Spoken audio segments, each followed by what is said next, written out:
എന്റെ കണ്ണിലോട്ടൊന്ന് സൂക്ഷിച്ചു നോക്ക്. ആളിക്കത്തുന്ന തീയുടെ കനല് കാണുന്നില്ലേ? ഇതിന്റെ ബോർമയാണോ? അതല്ല, എന്നെ നിങ്ങൾക്ക് മനസ്സിലായില്ല. ഇതാരാ വലിയ? പണ്ട് നാട് വിട്ടുപോയ നിങ്ങളുടെ ഒരേ ഒരു സഹോദരിയുടെ മകൻ ചിഞ്ചുമോൻ പിപി. പ്രിയമുള്ളവരെ, അടുത്തൊരു ബെല്ലോട് കൂടി ഞങ്ങളുടെ നാടകം ഇവിടെ ആരംഭിക്കുക. നീ എന്തിനാണ് ഇവിടെ കയറി വന്നത്? എനിക്ക് ശ്രുതിക്കുട്ടി വേണം. നീ എന്നാ കച്ചേരിക്ക് പോകണോ? എന്തോന്ന്?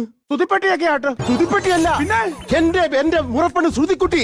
പണ്ട് കാലത്ത്, കുട്ടിക്കാലത്ത് എന്റെ അച്ഛനും നിങ്ങളോട് പറഞ്ഞുറപ്പിച്ചതല്ലേ ഞങ്ങളുടെ കല്യാണം? നിന്റെ അച്ഛൻ മരം വെട്ടാൻ പോകുന്ന കേശവൻ ആ കണന്തിയെ ഓർമ്മ നഷ്ടപ്പെട്ടു പോയി. എന്റെ ദൈവമേ, ഒന്നേ BP കയറുക, അല്ലെങ്കിൽ നാക്കിലെ വെള്ളം പറ്റിയത് എന്റെ ഓർമ്മയെ നഷ്ടപ്പെട്ടു വന്ന് നിൽക്കുന്നത്. എനിക്കല്ല, എന്റെ അച്ഛന് ഓർമ്മ നഷ്ടപ്പെടും. ഓ അങ്ങനെ. രാവിലെ വീട്ടിൽ നിന്ന് ഇറങ്ങിപ്പോവും. എപ്പോ വരുമെന്നോ ഇതുവഴിയൊക്കെ പോകുന്നു അറിയത്തില്ല. നിന്റെ അച്ഛന്റെ പേര് ദാസെന്നല്ലേ? അതെ. അല്ലാതെ ഗ്യാസൊന്നും അല്ലല്ലോ. ഞാൻ അറിയാൻ പാടില്ല എന്നിട്ട് ചോദിക്കുക.